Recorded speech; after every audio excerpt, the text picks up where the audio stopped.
కారం రంగు రుచితో ఉంటుంది. ఆచి మిరపపొడి అదరగొట్టే కారం రంగు రుచి. అనారోగ్యం అన్నాడు. నయం కావాలంటే పూజలు చేయాలని అన్నాడు. పూజల కోసం భార్యను తీసుకెళ్లాడు. ఎవ్వరికీ అనుమానం రాకుండా చంపేసి ఇంటికి తిరిగొచ్చాడు. తెలంగాణ మహారాష్ట్ర సరిహద్దుల్లోని అడవుల్లో బండరాళ్లతో మోదీ అత్యంత కిరాతకంగా తన భార్యను హత్య చేశాడు ఒక వ్యక్తి. ఆమెపై అనుమానంతో అలా చేశాడా, క్షుద్ర పూజల కోసం హత్య చేశాడా అన్నది తేలాల్సి ఉంది.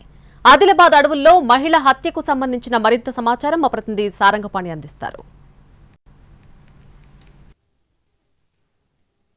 పోలీసులు విచారణ కొనసాగుతుంది. ఆ భర్తే హత్య చేసినట్టుగా అనుమానిస్తున్నారు. ఇన్వెస్టిగేషన్ ఆఫీసర్ 2 టౌన్ సిఐ మనకు అందుబాటులో. సార్ చెప్పండి, ఏం జరిగింది సార్? మనకు నిన్న నైట్ 11:45కి 2 టౌన్ బిఎస్లో ఇంగోలే ప్రియాంక అని చెప్పి 19 years అమ్మాయి సుందరనగర్లో ఉంటున్నారు వీళ్ళు. సో వాళ్ళ ఫాదరు మదర్ను తీసుకొని వెళ్ళాడు సెకండ్ రోజు. అది ఆయుర్వేదిక్ వైద్యం చేయిస్తా అని చెప్పేసి, అట్లాగే కొన్ని చెట్లలో పూజలు చేస్తా అని చెప్పేసి ఆరోగ్యం బాగుపడతా అని చెప్పి తీసుకొని వెళ్ళాడు. ఇప్పటిదాకా కూడా రాలేదని చెప్పేసి మనకు నిన్న నైట్ వచ్చి కంప్లైంట్ చేయడం జరిగింది. దాని మీదకి ఉమెన్ మిస్సింగ్ కేసు చేశాము. ఈరోజు మనం దాంట్లో దర్యాప్తులో భాగంగా ఈరోజు వాళ్ళ ఫాదర్ని పట్టుకోవడం జరిగింది. పట్టుకొని అతన్ని ఇంటరాగేట్ చేస్తే అతను భార్యను ఇక్కడ తలమడుగు లక్ష్మీపూర్ శివార్లో తీసుకొచ్చి ఫారెస్ట్లో బండరాలతో కొట్టి చంపినట్టుగా మనకు చెప్పడం జరిగింది. సో అతను తీసుకొచ్చి డెడ్ బాడీని కూడా ట్రేస్ చేశాము.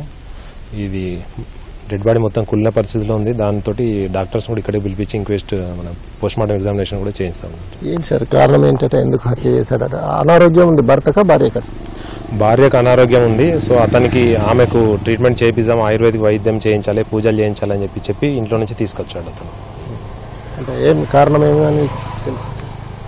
భర్త కొంత అనుమానం ఉన్నదన్నట్టుగా మాకు ఇనిషియల్గా ప్రాథమిక దర్యాప్తులో తెలియంది. ఎంక్వైరీ చేయాలి. ఇంకా అంటే ఇక్కడికి ఎట్లా వచ్చారు సార్? ఇది వీళ్ళు సుందరనగర్ నుంచి ఇక్కడికి సుందరనగర్ నుంచి బయలుదేరి మన ఆర్టీసీ బస్ స్టాండ్కి వచ్చారు. అక్కడ నుంచి మన తెలంగాణ స్టేట్ బస్ ఎక్కి ఇటు మహావర్క్ వైపు వచ్చే బస్ ఎక్కి ఈ లక్ష్మీపూర్ బస్ టికెట్ తీసుకున్నారు. తీసుకొని లక్ష్మీపూర్ అవుట్స్కట్స్లో మన బార్డర్లో తెలంగాణ బార్డర్లో దిగి అక్కడ నుండి ఫారెస్ట్లకు కొంత దూరం వెళ్ళారు. అంటే పూజలు కూడా చేసి కొబ్బరికాయలు ఇంత పూజా సామాగ్రి ఉందా సార్? అట్లా కొబ్బరికాయ ఉంది, బట్ ఆమెకు పూజలు చేద్దామని తీసుకొచ్చినాం ఇచ్చాడు. ఆ టైం దాంట్లో భాగంగా కొబ్బరికాయ పసుపు తీసుకొచ్చాను.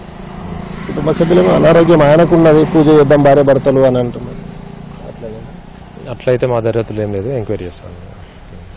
మొత్తానికైతే నిందితుడు భర్త శంకర్గా గుర్తించారు. అయితే పూర్తి స్థాయిలో విచారణ కొనసాగుతుంది. అనుమానం నేపథ్యంలోనే హత్య జరిగినట్టుగా ప్రాథమిక నిర్ధారణలో తేల్చినట్టు పోలీసులు చెప్తున్నారు. అయితే పూజల కోసం ఇక్కడ తీసుకొచ్చి ఆయుర్వేదిక వైద్యం పేరుతో తీసుకొచ్చి హత్య చేసినట్టుగా పోలీసులు అయితే ధృవీకరిస్తున్నారు. కెమెరామెన్ సత్యంతో సారంగపాణి, ఎన్టీవీ, ఆదిలాబాద్ జిల్లా లక్ష్మీపూర్ నుంచి.